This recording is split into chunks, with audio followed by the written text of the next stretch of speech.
नमस्कार दोस्तों, आज मैं आपको एक नई कहानी सुनाऊंगा।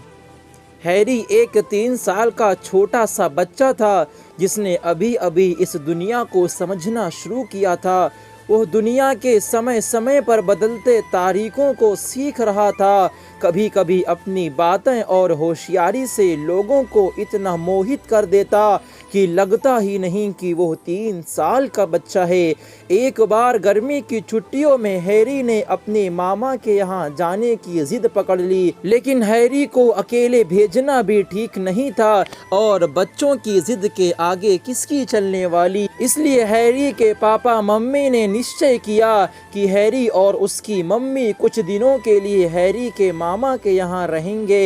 हैरी की जिद भी पूरी हो जाएगी और हैरी की मम्मी को भी कुछ दिन अपने मायके में रहने का मौका मिल जाएगा। अगले ही दिन हैरी के पापा उसे अपने मामा के यहाँ छोड़ आए। 1-2 दिन में ही हैरी ने अपनी नादानियों और शरारतों से अपने मामा के यहाँ सबका दिल जीत लिया। हैरी को पिज़्ज़ा बहुत पसंद था।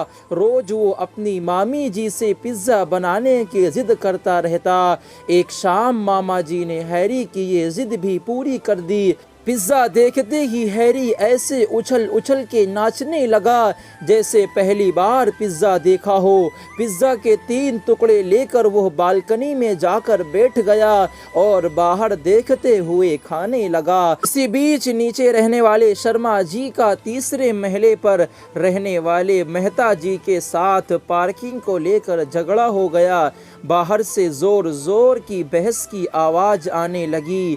हालांकि दोनों लगभग 50 बरस के होंगे, लेकिन फिर भी जोर जोर से एक दूसरे को देख लेंगे कि धमकियां देने लगे।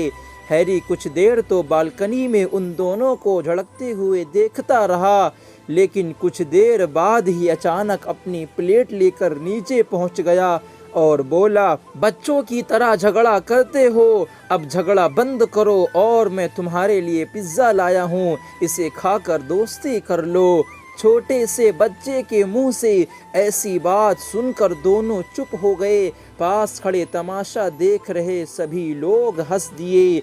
कुछ देर पहले धमकियां वाला गंभीर माहौल अब हंसी में उड़ गया। जब हैरी ऊपर आया तो सब ने हैरी को शाबाशी दी और पूछा, बेटा यह बताओ तुम्हारे दिमाग में कैसे आया। हैरी ने बड़ी ही मासूमियत से जवाब दिया, घर में जब भी मम्मी पापा का झगड़ा होता है तो खाना नहीं बनता, तब घर में पिज़्ज़ा आता है और दोनों की दोस्ती हो जाती है।